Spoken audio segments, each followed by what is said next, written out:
yesterday I said the Buddhism is all about practice, and the main practice is keeping those 5 precepts, which is the basic foundation, and then the meditation.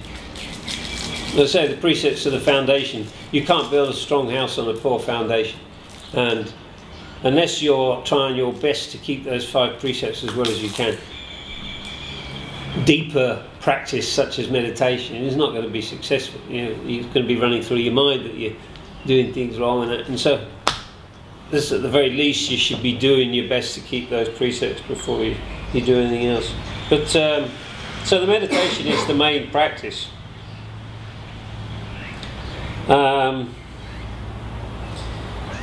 Most people in the world have heard of meditation, even if they don't do it. In the West, most people have heard of it, but very few have actually done it. You meet it in many forms now. Even if you practice yoga or something, you do meditation. And really, there's only about 3 different kinds of meditation.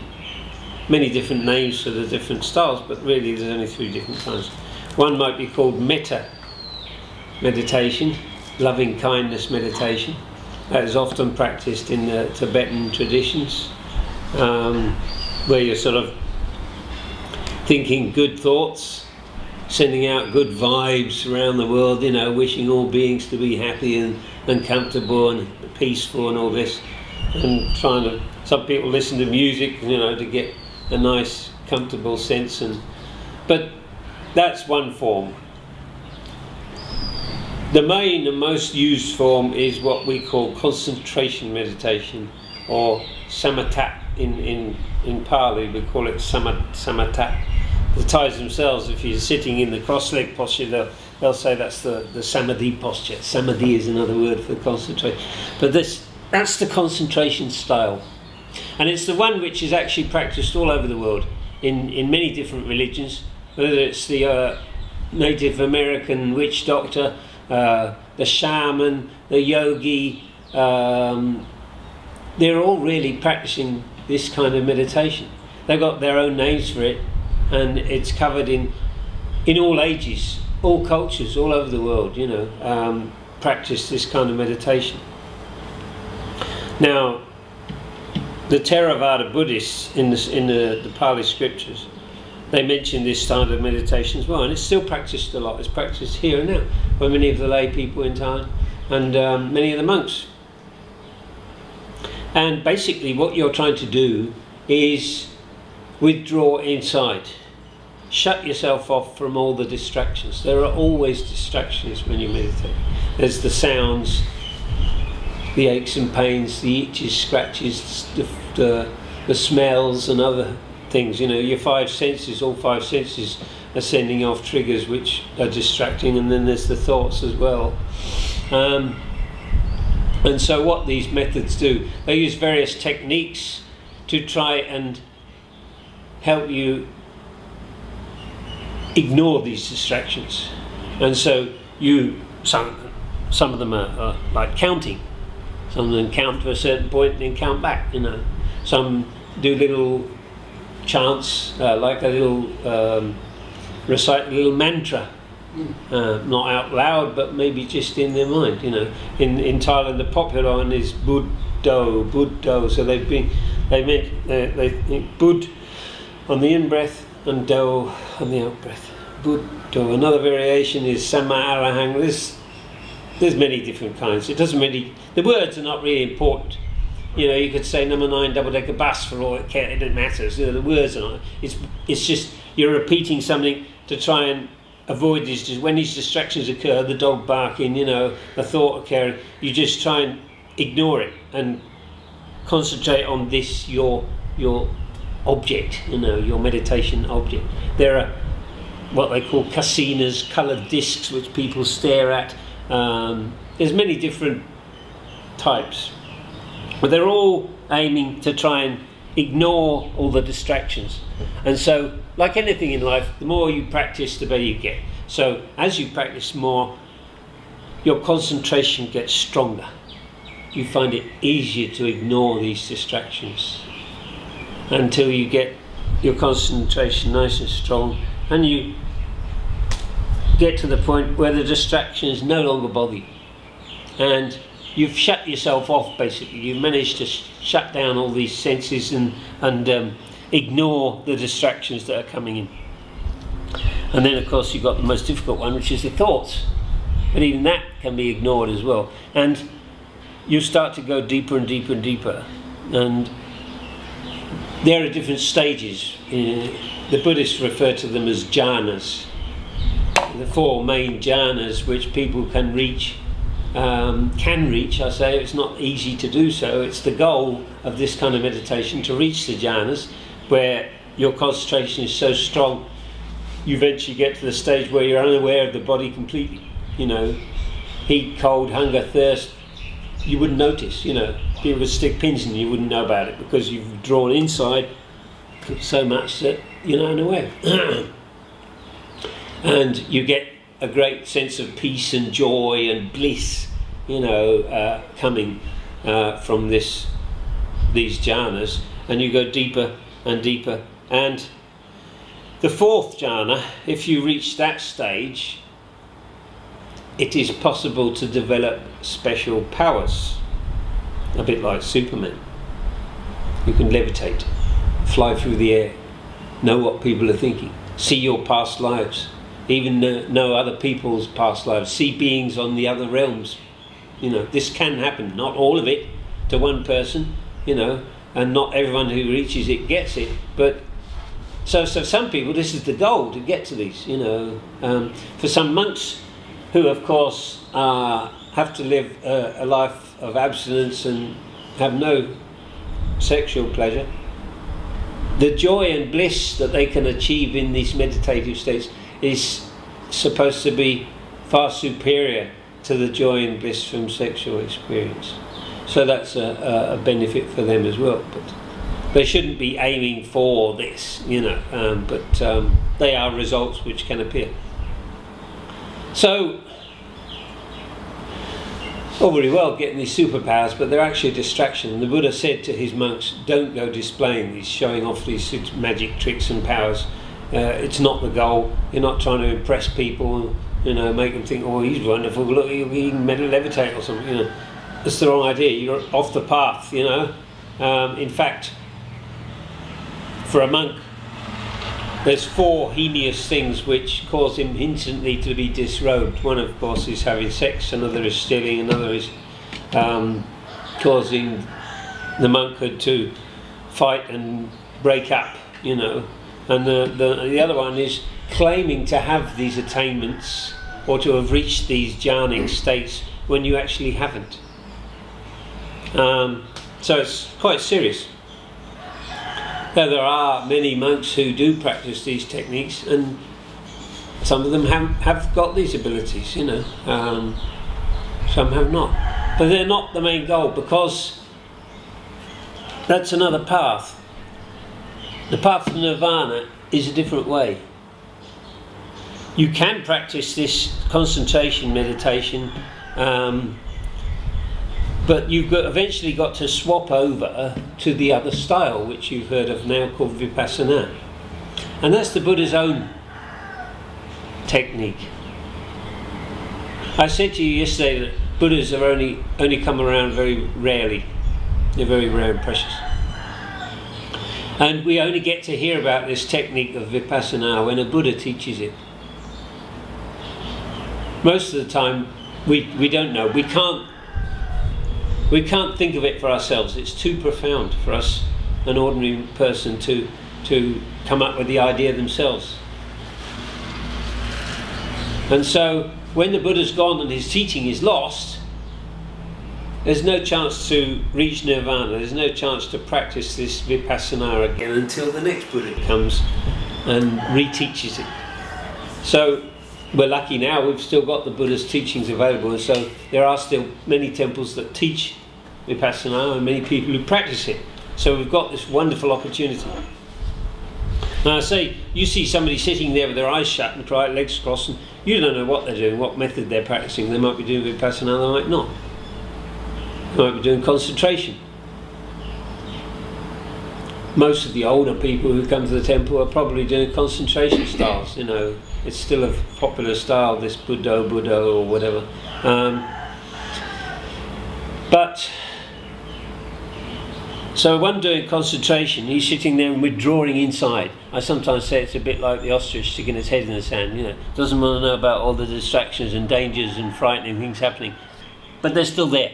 Yeah. You know, an old monk who maybe has cancer or something, maybe very painful, he can retreat into this concentration stage, so he gets to the point where he no longer feels the pain. But he's not curing himself, so when he comes out of the meditation, it will come back. The ostrich pulls its head out of the sand, and the dangers are still there. It hasn't got rid of them, it's just unaware. So you're just hiding, retreating from the world, really, pulling yourself inside. With Vipassana, you're sitting there the exact opposite. You're not ignoring everything, you're there sitting, being totally aware of what's happening. You're not retreating inside, you're sitting totally aware. So a concentration meditation person, he can sit down and get past the point where he's aware of the aches and pains and things, and he can sit for hours, days, weeks, even months, because they can sometimes control the body functions, slow down the heart, even stop the heart, because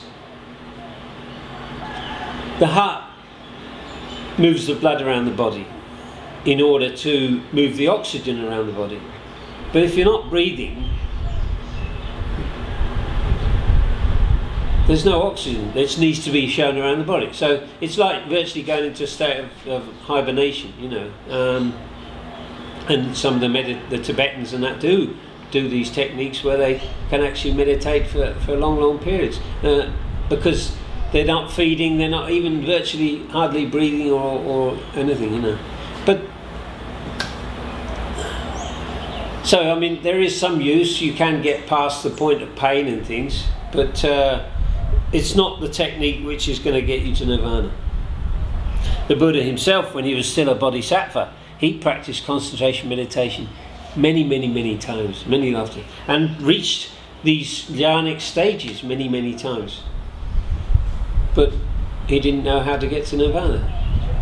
He had to wait until eventually he became a Buddha. So this Vipassana, what is it? It's based upon the Buddhist teaching called the 4 foundations of mindfulness. It's all about mindfulness. Being there, being aware, being in the moment, being present, being mindful. You get a lot of people saying, oh, be mindful, be mindful. Quite often they don't know really what it means, being mindful. What you have to do is be mindful of certain things happening. It's the body.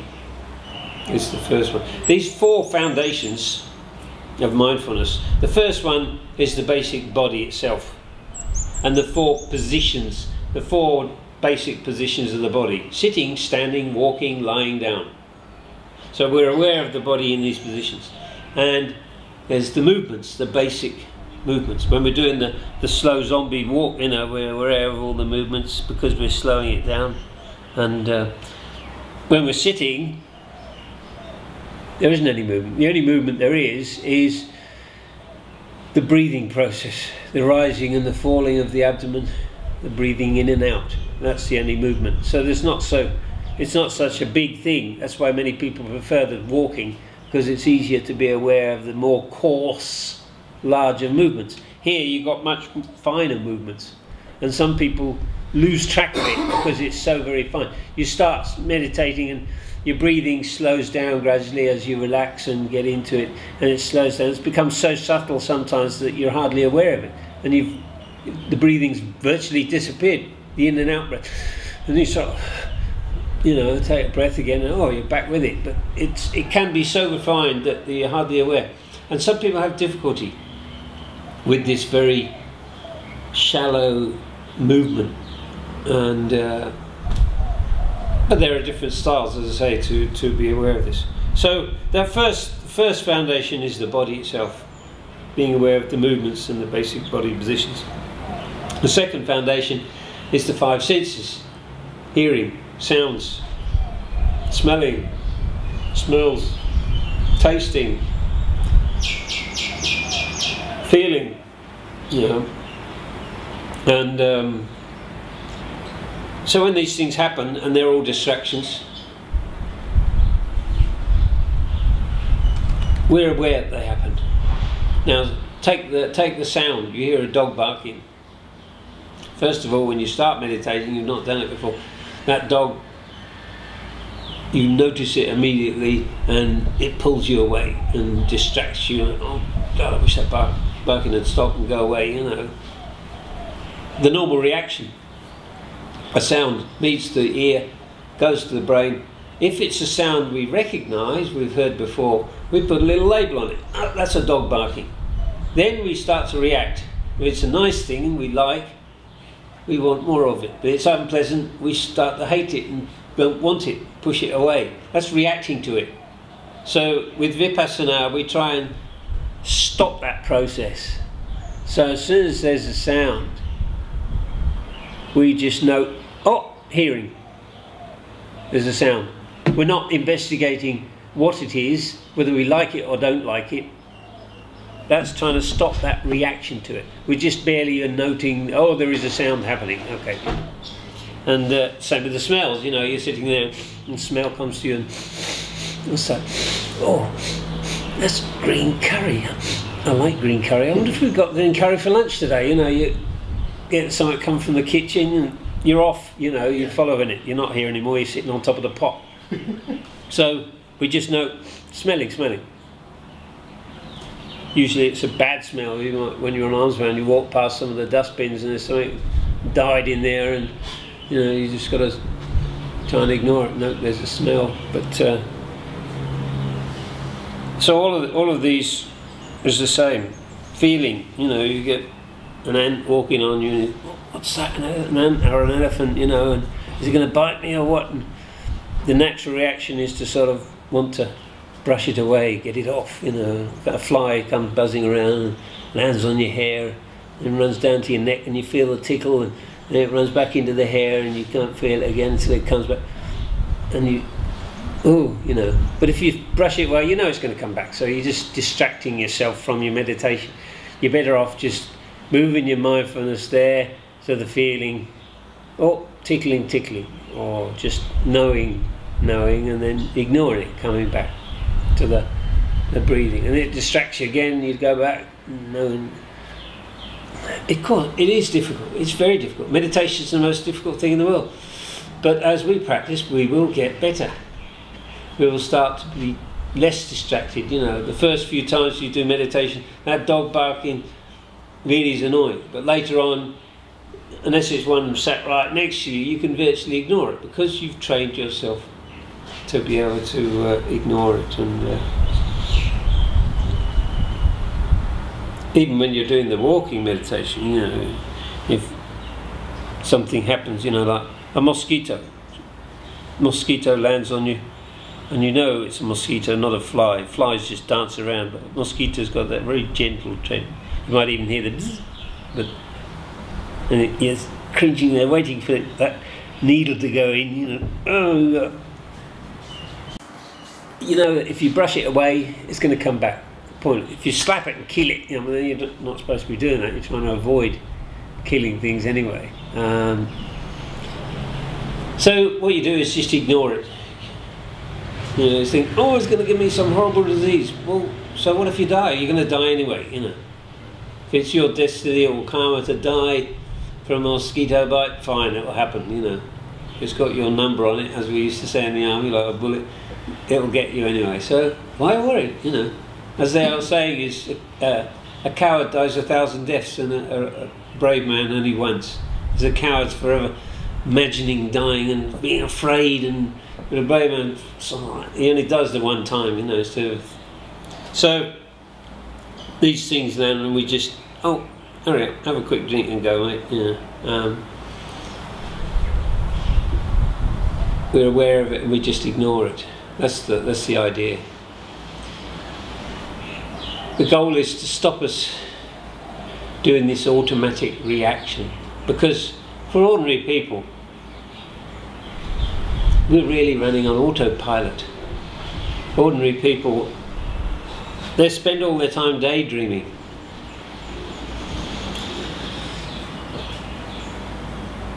There's the past, the present and the future. Vipassana is being mindful, is being here in the present. The past is gone already. Forget it. You can't change it. Even a second ago is the past already. So don't take any interest in it. The future hasn't come yet.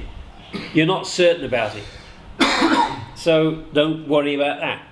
We can only really be alive truly in the present moment. Now. An Australian monk, he wrote a good book about meditation, and he said, imagine you've got a big party on at home and you're standing there at the door greeting the guests who come in. There's a big long line of guests and you've got to stand there and greet every guest who comes through. Every second there's a guest coming through, and you see somebody that hasn't arrived yet, the future. Oh, hi mate, you're in the future. The guests are coming through unmet, and or the guys come through and you start chatting to him. You're in the past. You've got to be there in the present. And normally people are daydreaming about the past or the future. You're there in the morning brushing your teeth. You got up and that was a good movie last night. What's happening in the office today? You're there in the past or future. You're not in the present. Yeah. To be really present, you're there, aware of the brush on the teeth, aware of the movement maybe of the arm, the feeling, and you're really there brushing your teeth when you're brushing your teeth. Now, an arahant who has reached nirvana already, he can be mindful the whole day long, 24 hours, even when he's asleep. He can tell you how many times he's rolled over. From the moment you get up, when you go on these intensive meditation retreats, they always advise you, we're teaching you to do the sitting and the walking, but there's more than that. You do an hour's sitting, an hour's walking. Okay, time for lunch. You don't just stop being mindful. You're supposed to carry on the mindfulness, keep it going while you're eating. You're being mindful, looking, selecting, scooping, raising, opening, tasting, chewing, swallowing, looking. That's being mindful. This noting procedure, where we attach a label to every action, that's to train ourselves in being mindful, because at first we're not used to it. But later on, some people find it forcing ourselves to think, and so some people are happy to do it all the time. Some people leave it off. Once they understand how mindfulness works and how to do it, and they've practiced it, they can then eat. They don't need the labels. Prag Greg, the other Falang monk who was here before, he used to say it was a bit like a bicycle. When we start riding a bicycle, we've got training wheels. When you can ride, you don't need them anymore. They're a hindrance, so you take them off. So it's the same with this noting technique. You don't have to do it all the time. It's good when you're starting out. So you're trying to be there and present and aware of whatever you do. That's the real goal of Vipassana. To be mindful the whole day long, whatever you're doing. Whether you're sweeping, or you're making coffee or having a bath, you're aware. You're not daydreaming and thinking about other things. That's the real ideal thing of Vipassana. So once you really understand how to practice, you've been on a couple of meditation retreats and you fully understand what this mindfulness thing is all about. It's just a matter of practicing it, doing the walk, not just talking the talk. So you've got the mat now, and now you're starting to walk with it because some people go on retreats once or twice a year, and when they go home, they still carry on the meditation, a couple of hours a day, an hour's walking, an hour's sitting. It's very good. What about the other 22 hours? What do you do then? You're just unmindful like an ordinary person? That's not the goal. The goal is to try and get that mindfulness to be continuous. And if you can do that, it doesn't mean to say you won't make any progress until you are able to be mindful every second. Only an arahant can really do that. But if you make the effort to try and start being mindful, like I say, you'll practice. The first time at the beginning, you'll remember to be mindful 2 or 3 times a day for a few minutes, and then you'll forget and go back to being unmindful, and then later, oh, I'm supposed to be mindful. No, you do it again. So there's 2 or 3 times for a few minutes. If you keep it on, they'll increase to a few more times, and the 2 or 3 minutes will increase to 5 minutes at a time, 10 minutes at a time. So you're gradually filling in the gaps. But long before you are able to be mindful continuously the whole day long, you'll have reached that point of no return I talked about in the practice, where you get to a stage where there's no coming back. You're on the way to the nirvana, you're on the fast track. But it's got to be this mindfulness. That's the Buddha's own technique to reach nirvana. If you don't do that technique, there's no way you can reach it. I'm not saying you've got to do this, rising, falling, zombie walking, because that's training you in mindfulness. Sitting there, being aware of the breathing, doing that slow walking, and that's training you to be mindful. If you want to play a musical instrument, guitar or something, you've got to train yourself in the chords and train yourself, but you don't spend your whole life just playing the chords and training. You play music too. That's the whole point, is to play music. You don't just train yourself in mindfulness. You use it by trying to make it the part of your life, whatever you're doing. You can be mindful. People in Thailand, they buy a new motorcycle, a new car, they bring it to the monks, get them to put white cord around it and little, balls, bless the car. They have Buddha images on the front. They've got Buddha images hanging around the neck to try and give them protection from accidents. But actually, the best protection is mindfulness.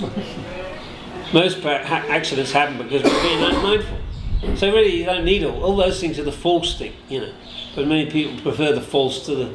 It's harder. It's easier to go and buy a few knickknacks and hang them around your neck than it is to do the practice. The practice is difficult, but it's the real thing.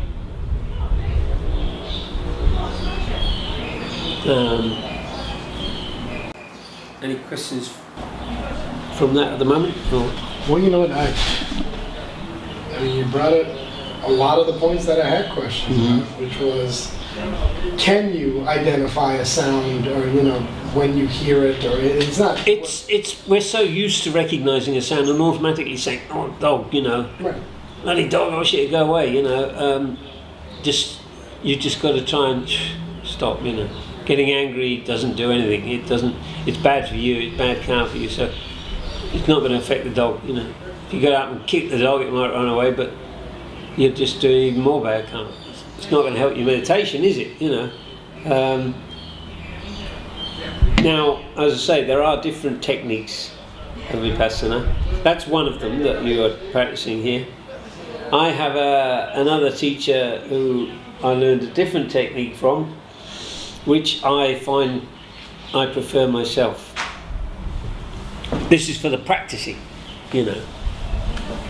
And instead of these very fine movements of the rising and the falling, which I had a lot of difficulty with, I lose my way quite often. It's too subtle for me. That's why we often find the walking easy. And this is a bit like walking with your hands. So you're sitting there. You can have your eyes shut if you like. Actually, we know when our eyes shut, we're being more mindful. When our eyes are open, we know there's movement. But if we've got our eyes shut, it's our mindfulness which is watching that arm moving around. We're not seeing it with our own physical eyes. If we slap our hands, we feel sensation there. Vipassana, my present teacher, the Super One Green, she says we should be mindful of the breathing. This is all the time. Either one of these things, either the breathing itself, if nothing else is happening, or if we're moving around, aware of the movement, or the sensation.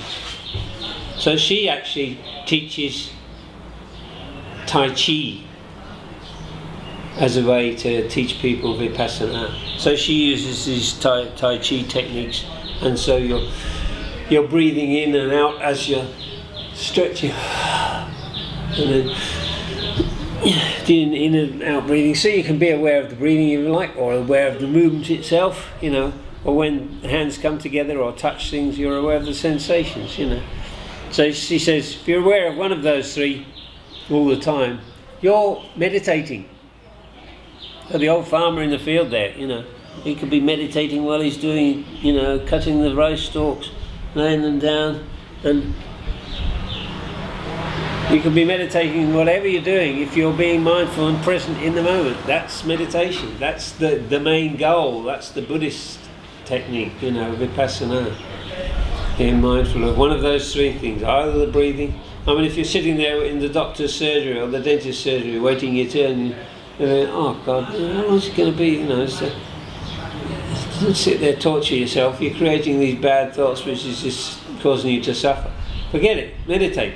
You don't have to sit there, you know. People say, oh, what's wrong with him? You know, if you wait for a bus or a train, you can do this. You just drape your hands in your lap and close your eyes. So they probably think you're having a snooze, but you can still be meditating. Just being aware of the breathing itself, the feeling, the sensations. There might be a little breeze. You know, might even be a pitter patter of rain. The sound of the rain is beautiful. Or beside at the back of the daylight school, there's that stream, and I like to sit in a big rock next to the stream, in the middle of the stream. And the sound of the water is like white noise, but it's natural sounds. See? It sounds like the birds, you know, the bees, the wind and the trees. They don't distract us. What distracts us is unnatural sounds. People talking, chatting, music, mechanical sounds, you know. But natural sounds are great. Rain is beautiful, you know. I've sat out in the rain, being thoroughly soaked, but it's just wonderful. It's just, you know, it's nature. You feel so connected.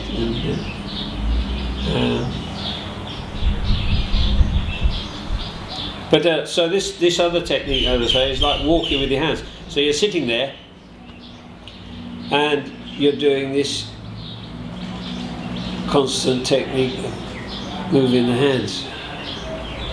You're aware of the movement, the stopping, the starting of the new movement.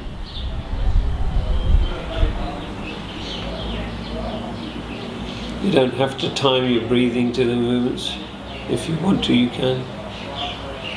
You're just being aware of the movement, the breathing, the sensation.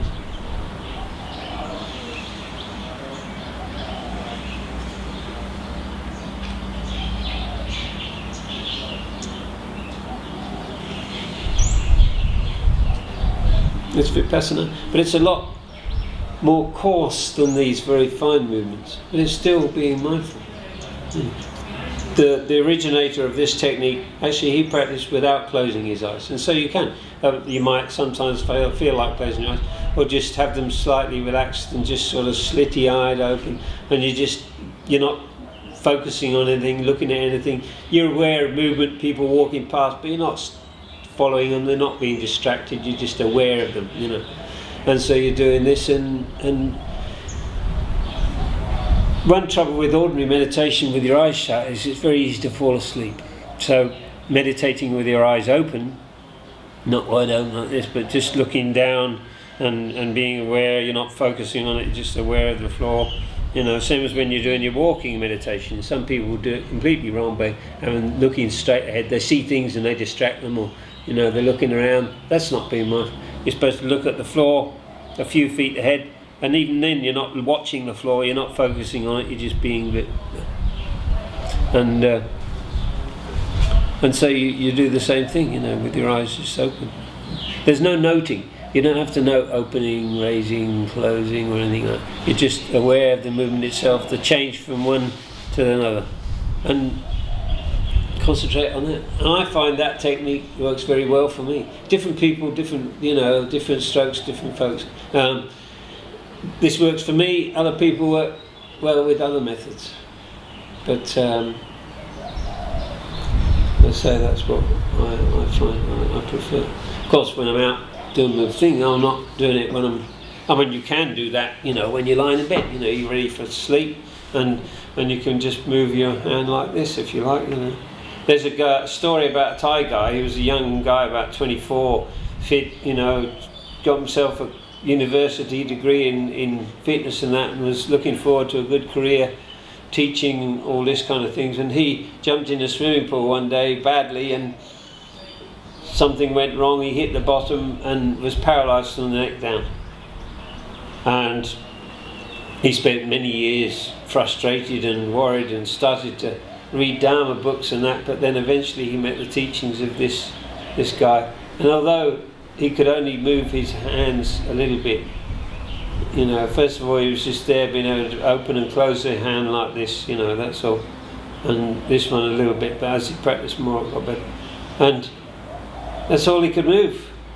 But he had nothing else to do. He couldn't do anything, he couldn't help himself in any other way. So he settled down, put himself into it, and he practiced to the extent where he reached that stage of no return. And now he teaches because he's a living example, you know. Paralyzed. He's still paralysed. He's in a wheelchair most of the time, but he wears whites, goes to temples and helps teach people. But even though he was paralysed, he's reached, you know, it's so much easier for us because we are able to move around, and if he can do it, any of us can do it. Of course, you might say, well, he's got nothing else to do, he can't do anything else, so he's virtually forced to. But you might say, well, blind people are the same, you know, blind people.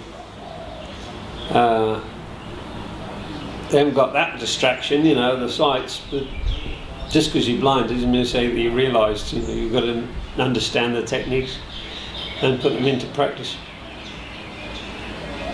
They would probably be good subjects if they were receptive enough to be able to talk, and they could make good progress, but they still need to be taught, and they still need to do the practice. People in prison as well, you know. On that DVD which I said I'll give you, there's a couple of things about Dharma Vipassana taught in prisons. One is an Indian prison, they started teaching it to the inmates, and there's one in the Bible States of America, some black guys. Alabama, right? Yeah, the Dharma Bar Boys or something, they're called. But the same, because they're another ideal, so they're in solitary sort of confinement, they can't do much. They've got frustrations, they're stuck for long years, they think, oh, you know, my last one, I can't do this. You're torturing yourself, all this mental suffering you're creating. If you put it to use, you've got this time, you can't do anything, so use it. Learn to meditate, and it'll free you. Not your body, but it'll free your mind, which is the main thing. I would think that learning the Dharma as from a, you know, say a life in prison sort of a perspective, you probably learn that your karma that you have done yourself, I mean, it helps you to far too severe. It helps you to no, I mean, every suffering that we get is a result of our past karma. Okay. You know, if I fell off my motorbike and broke my leg, you know, even an insect bite, it's karma. You know, if we don't create the cause, there's no result. So anything which is happening to us is a result of some previous cause. And so you can, not everything is caused by karma, you know, there are natural calamities, earthquakes and things, but you can say that most things is by karma. So it's easier if you tell yourself anything that's happening that's giving you discomfort, a bad time, I must have caused it in the past. It's easier to put up with if you think there's a reason, instead of, why me, Lord, what have I done to some of this, you know, they're having a good time, I've got this shitty life, you know, it's not fair. Why me, Lord? It is fair. It's the most fair thing of all. Karma is absolutely just and fair. You know, you're not made to suffer for anything that you haven't done. So it does make it easier to put up with this, you know. If you think, well, I've got this happening to me because I did some bad in the past, you know. Okay. Times, aren't they? Yeah, it pulled me away, and you know, I just feel like I was getting through this. I got through this layer of thought where it was just like random, shallow BS thoughts, and then I got to this next layer of thought that was underneath it. That was, it was so intense that at moments it made me like almost like just uncontrollably flinch. You know, like, where the thought would come in my head and my body would react from it. That's okay, it doesn't matter. Don't fight any of it, you know. Right. Don't fight any of it. Just sit there and observe it. You're the observer. Right. It's almost as though there's somebody sitting there doing meditation and you're outside watching, noting down everything. It's like, oh, breathing in, breathing out, you know, hearing, what, thinking. You're just observing. not reacting to, you know, not making decisions about not liking and disliking, hating and loving. You're just bare awareness and noting. You know, the thoughts. You know, say they. Unlike the things like the sounds are external, you know, even this aches and pains are relatively external. Yeah. The thoughts are internal, so we're not even aware that a thought has started until we've been distracted. But we catch ourselves. Oh, I've been pulled away thinking about something. Stop. Come back to the, you know.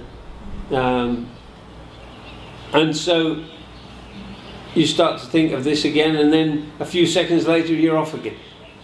You've just got to keep at it, practicing, and eventually your mindfulness will get stronger. You'll find it easier to ignore them. And you can't just stop them. They're natural things that happen. They happen to the body. The mind, since we were a kid, we've just been allowing it to go and do what it wants, you know. Yeah. We're only now starting to try and train it. We're not suddenly going to make any great progress, you know. It's a hard path. But once we're on the path, half the goal's over.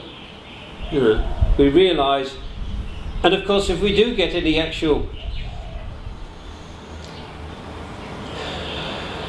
experience which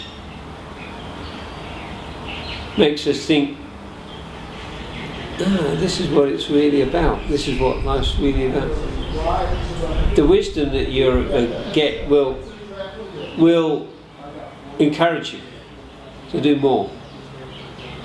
See, those who don't get proper instruction in meditation, they don't know what they're doing. They're sitting there, they're bored to death, and it's just black and boring, and they give up, they fall asleep, you know, and they don't want to do it anymore because they think it's too hard. And so they haven't been taught properly, so they're resistant to it, and they're not going to make any progress because they're not going to meditate. It's so important, you've got to keep it up. And so you want to not get to hate it by any means, you want to enjoy it, you know. If it starts getting so difficult that you're not liking it, stop, get up and do something else, you know. Because today was, if you're falling asleep, then get up and do walking instead or something, you know. It was intense today, to where my body started heating up. My whole body was warm. It felt like I was breaking a fever. But you know, these things will happen. I mean, the physical things are a result of the mind. The mind is so powerful that few people really understand the mind, and that's what we're trying to do. We're trying to look at the actual basics, you know, get down to the machine code, and see what it's all about. And the power of the mind is just phenomenal. People don't understand, you know, the capabilities of it. So physical effects can occur as well as, I would say, you know, you can even levitate, you know. Yeah. So beats any technology there is, you know, just being able to sit there and fly. So just watch it. Just watch what happens. Don't judge it. Don't make decisions about it. Just watch it, and that's interesting. Don't think too much about it. That's where I found myself afterward. Actually, you know what? To be honest, after it was all finished, I didn't think so much about it and what it meant. The only questions I had was, you know, why was it happening? Is it something that happens to everybody? You know, like, was those kind of questions, and how am I supposed to deal with it? Not so much as what the actual thoughts were, because a lot of these thoughts were just just random rubbish. Talk. Yeah, crazy talk. Just random rubbish. Yeah. Yeah, but it was really intense. I mean, and it was going all the way back. It started recent, and as the thoughts just came up, it just started going back further and further into my life. But you're getting caught up in them. You're watching the movie. You know, you're supposed to stop the movie and get back to your practice. You know, if you get caught up in the movie, you're not practicing anymore. You know, you're just watching a movie. So when you realise that you're watching a movie, stop. You know, I want to get off. Just be aware. Oh, knowing, seeing. If there is an actual movie you're watching, something happens, seeing. If it's a false thing put there, you know, to distract you and fool you, it'll probably disappear. If it doesn't, it might be real, but never mind. If you see visions of heaven and hell, and, you know, it's most likely just something fooling you. But if it's real, never mind. Still just be aware and come back to, at least be aware that you're knowing, not caught up in it. You're still meditating, watching it, but meditating and being aware, not just caught up in it and lost, pulled away like a balloon. I found myself very irritable at one point, Note the irritation, feeling irritable, feeling angry, feeling scared. Fear is the greatest thing of all. The only thing we should fear in life is fear itself. We should never fear. If those who do meditation might experience strange and weird and wonderful things and even terrifying things, but you should never be afraid of them. Fear is the danger. So we should never fear anything. Certainly shouldn't fear death, because death is inevitable. It's going to happen anyway. We're dying every day. Everyone's going to die. Nobody that's born doesn't die. So okay. Yeah, that was it for me. I was just struggling because it was just. Every meditation session is different as well. You might have a great one in the morning, and then in the afternoon it's really shit. We're different. Every second we're different. I'm not the same Fred who came in here an hour ago, Yeah. I'm changing, everything's changing. Our experience, our knowledge, our using up karma, creating new karma. Nothing stays the same. So every meditation session is unique. Well, right after the meditation I felt a certain way, and the way I feel right now is completely different, to where I'm almost grateful that I went through that, because maybe it's just something I had to go through. I figure I'm still young in this, and I'm going to go through it eventually, so at least... Well, the younger you get into meditation, the better, because if you could practice it, regularly, it's going to do you great benefit. And so getting the benefits from the early on in life is better than just meeting it when you're old already, And also, when you're old, you've got ailments, you're getting stiff, you can't sit for so long, and other difficulties. So doing it when you're young is much easier. But a lot of people say, I'll wait until I'm old and retired, and then I'll become a monk and do all this. You might never reach it, you might get run over by a bus tomorrow. Yeah. Well, not to mention, then you just have so many more years of programming that you just have to... That's it. Undo. Okay then, well...